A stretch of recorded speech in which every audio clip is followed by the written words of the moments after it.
Bonjour tout le monde. Comme vous pouvez voir, on est de retour à notre maison au Nouveau-Mexique. Et puis, on se prépare tranquillement pour notre fameux voyage qu'on a reporté plusieurs reprises. Je vais rentrer en dedans, je vais vous montrer les préparatifs qu'on a faits avec la moto et tout ça, l'équipement qu'on prévoit apporter. On part pour 3 mois cette fois-ci. On part du Nouveau-Mexique en moto. On s'en va jusqu'à Panama City. De là, on va entreposer les motos. Et puis, au mois d'août 2026, on va repartir de Panama, descendre jusqu'à Ushuaia, la Terre de Feu, en Patagonie. Et puis après ça, on va remonter jusque chez nous au Nouveau-Mexique pour terminer le voyage. Puis on va voir ce que ça va donner. Je vous présente Sylvie Simard, mon épouse. C'est avec elle que je vais voyager pendant les 3 prochains mois. C'est un peu ma traductrice parce qu'elle est très bonne en espagnol. Et puis moi, je connais quelques mots, mais je suis pas capable de faire une conversation. Fait que ça va être important que je la suive, surtout quand on va faire les passages de frontières. Et puis, si la chicane pogne puis qu'elle m'abandonne, ben là, je vais être dans le trouble. Fait que c'est ça. Nous, on est mariés depuis une trentaine d'années. Je me souviens pas combien précisément, mais ça, c'est normal. Je suis un gars. Et puis, on est tous les deux retraités. Sylvie, elle avait une garderie en milieu familial. Moi, j'avais un emploi au ministère de la Défense. Et puis, on a également eu des blocs appartements. C'est ce qui nous permet aujourd'hui d'être retraités si jeunes puis de profiter de la vie autant. On est tous les deux originaires du Québec, au Canada. Et puis, présentement, là, on est au Nouveau-Mexique. On a une maison ici.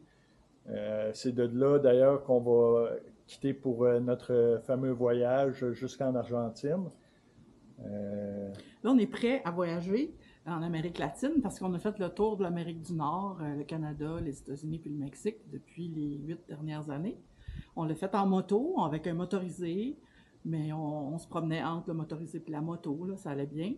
Mais là, ça fait 3 ou 4 ans qu'on va au Mexique juste en moto.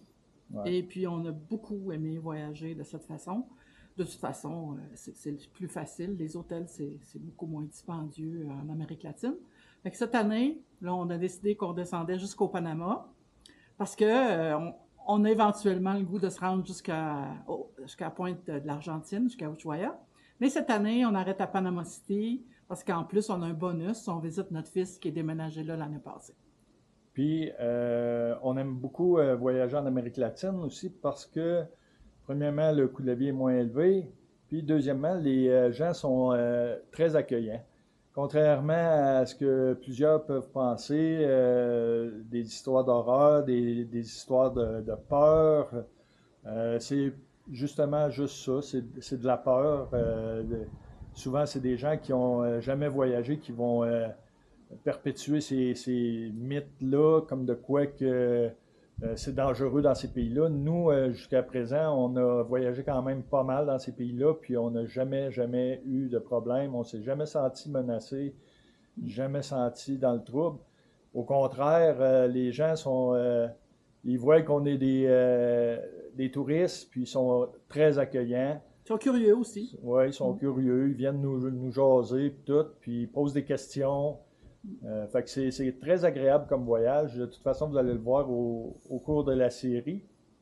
Et puis, on va vous tenir au courant des prochains changements. Suivez la série sur YouTube. On devrait faire, une fois qu'on va être parti, on va essayer de faire une vidéo par jour, des petites vidéos de 15 minutes. Sinon, par 2 ou 3 jours. Fait que suivez-nous. Ouais. On est les deux cucarachas on wheels. Donc, Ouais. en anglais, two cucarachas on wheels. Cucaracha, parce que pour nous, c'est un nom drôle qu'on donne à notre petite fille qui est pas tuable. Fait que, on a gardé ce nom-là pour poursuivre la tradition familiale. Puis les cucarachas, ben, en français, c'est les coquerelles. Alors, on est 2 coquerelles sur roue. Fait que, suivez-moi. OK, on rentre dans le garage. Voici les 2 motos qu'on va prendre pour le voyage. On a déjà été au Mexique avec les 2 grosses. Mais au Mexique, le problème, c'est qu'il y a souvent des dos d'âne. Et puis, sont un peu trop basses pour se promener au Mexique. Tandis que les autres, la suspension est extraordinaire, beaucoup mieux que les 2 autres. Et puis, sont plus élevées, fait que ça passe bien partout. Puis, on peut faire du off-road parce que c'est pas toutes les rues qui sont pavées là-bas. Surtout que là, on prévoit faire l'Amérique latine au complet, là, fait que ça prend des motos qui sont capables de faire du hors-route. Fait que ça, c'est la moto à Sylvie, c'est la Triumph, GT Pro 900.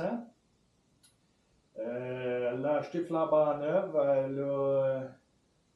elle n'a pas beaucoup de kilométrage, puis c'est une bonne moto jusqu'à date.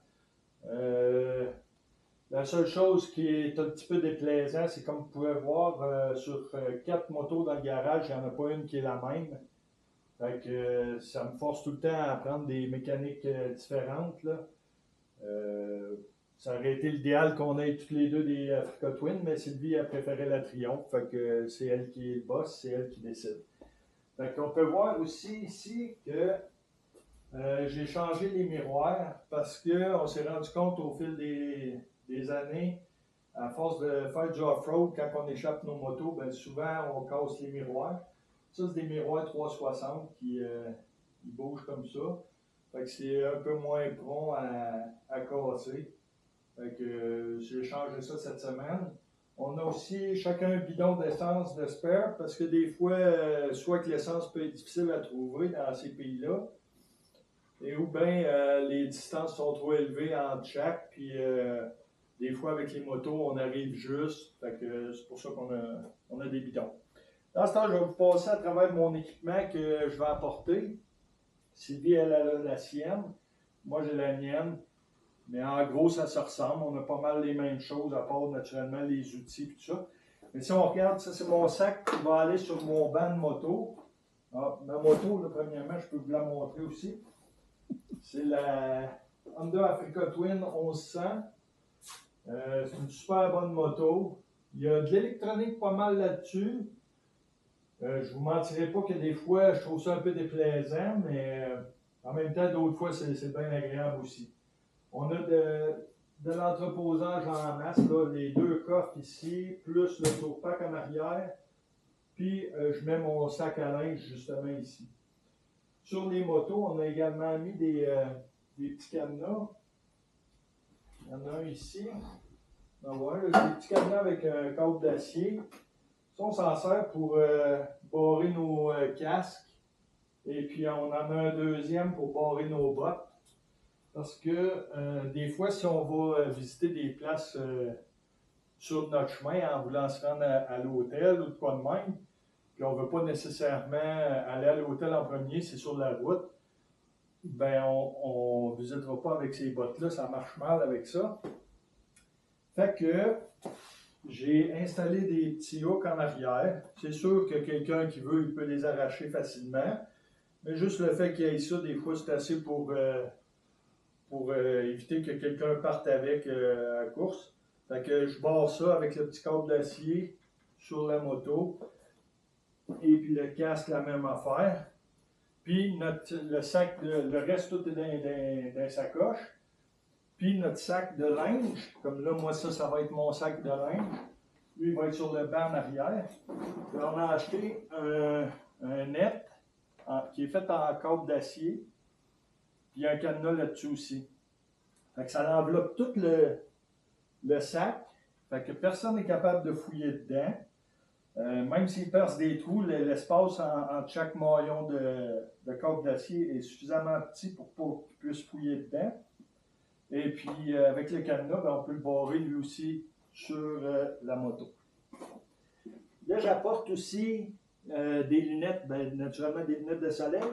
Puis des lunettes de spare, parce qu'on ne sait jamais, on peut casser des lunettes sur le voyage. Puis là, ben, étant donné que c'est un handicap, ben, il faut être prêt à tout. Et mon sac, moi j'appelle ça mon sac à maquillage, mais c'est ma trousse de toilette. Il y a aussi mes médicaments là-dedans. J'apporte des espadrilles, des sandales, une veste chauffante. Ça ici, c'est une chose pour le dos. Parce que des fois, si on échappe les motos et il faut les relever, ben des fois, ça fait mal au dos. Fait que, on peut être plusieurs jours à être pris à avoir mal au dos. Fait que la veste, ça peut être pratique. On a une serviette de plage. Ça ici, c'est des bottes Gore-Tex. Les bottes Gore-Tex, la raison pour laquelle je les apporte, c'est que ces bottes-là, ils n'ont pas de doublure qui s'enlève de dedans. Fait que si on fait des passages à gué, on traverse des rivières, puis les bottes viennent tout trempes en dedans, ben là, ils peuvent être quelques jours à être tout trempes en dedans avant de sécher. Fait qu'avec ces bottes Gore-Tex-là, ben ça évite que mes pieds soient tout le temps tout trempes. Même si les bottes sont trempes, ben au moins mes pieds sont au sec. Là, j'ai également mes pantalons.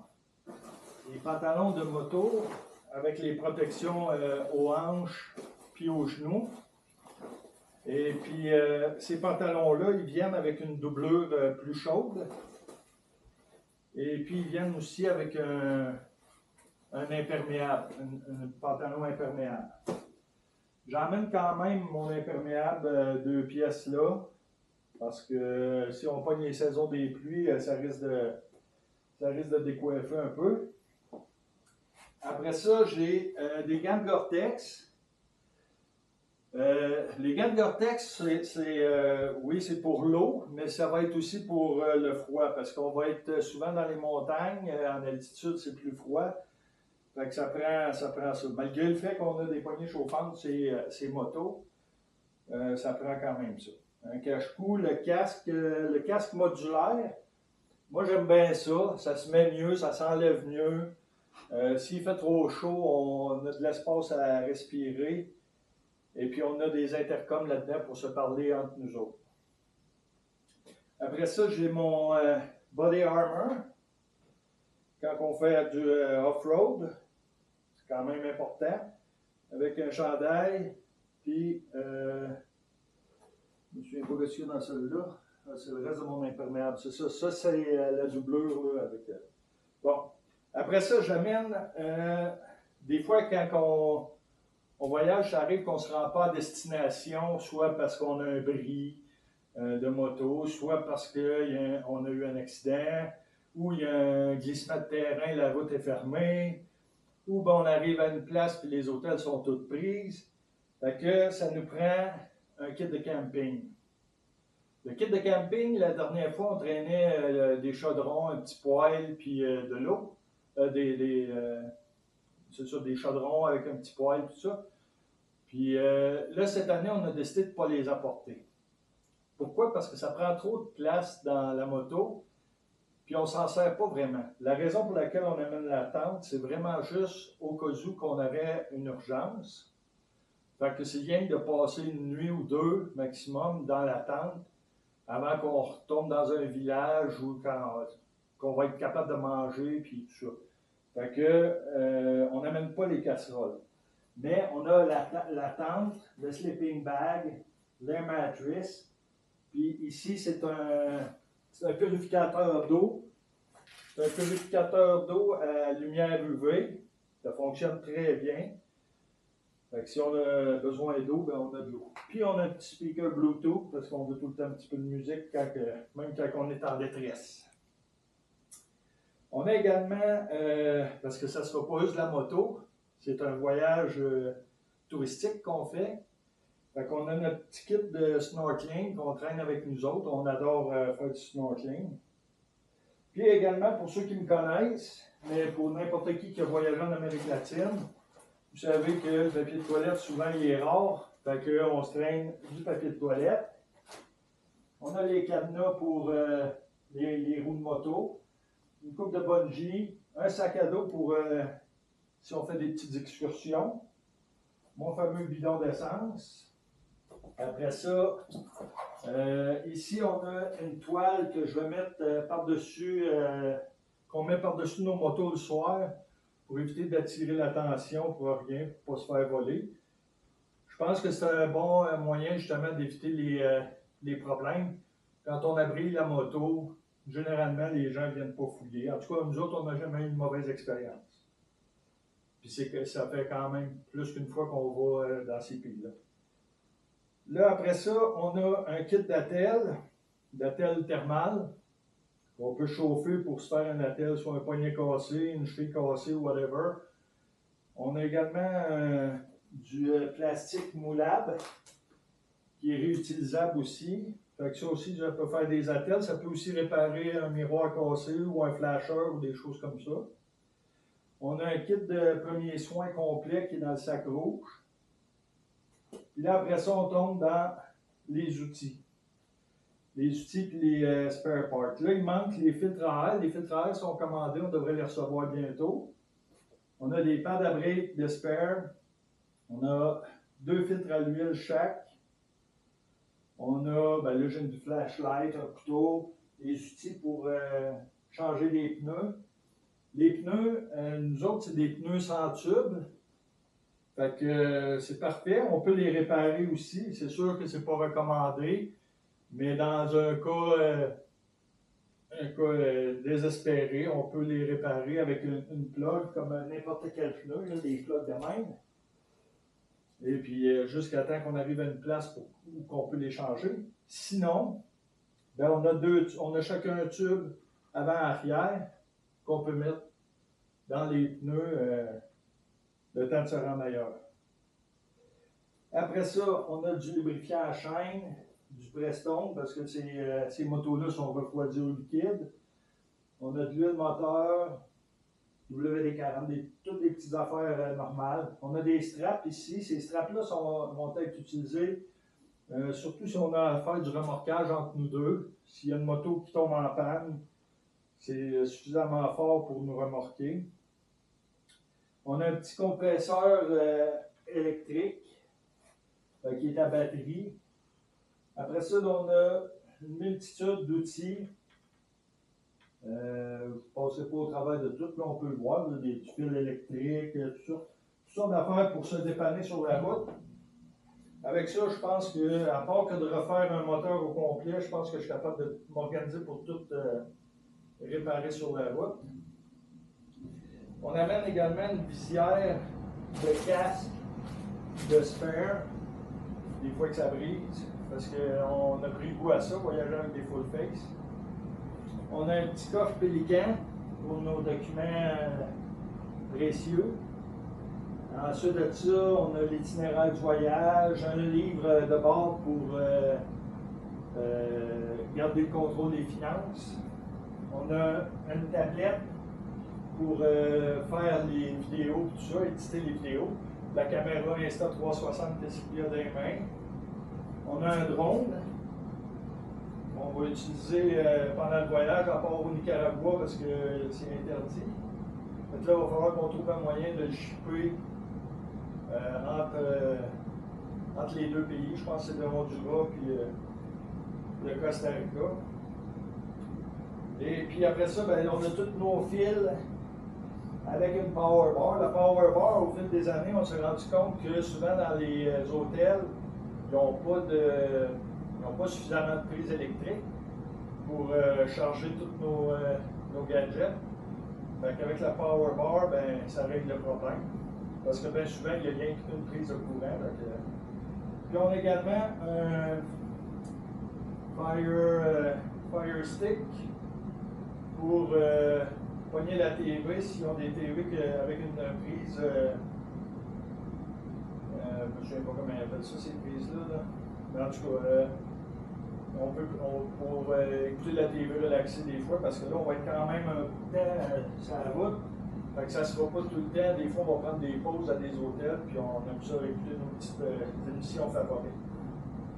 Fait qu'en gros, c'est ça. Ça semble beaucoup, mais si on regarde ça en gros, j'en ai moins que les années antérieures. Fait que c'est sûr que ça va tout fitter dans la moto. plus mon sac de linge sur le dessus. On va être en business. On est prêt à partir pour 3 mois. On part au début novembre. Puis on va revenir ici vers fin janvier, début février. Fin janvier, début février, c'est ça. Fait que c'est ça qui est le premier vidéo d'une série. On va en faire le plus possible. On va essayer de vous amener avec nous autres sur le voyage. Et puis, ça devrait être un peu plus intéressant pour les prochains. Étant donné que là, ça va être du tourisme. Là, ça va être plus le fun.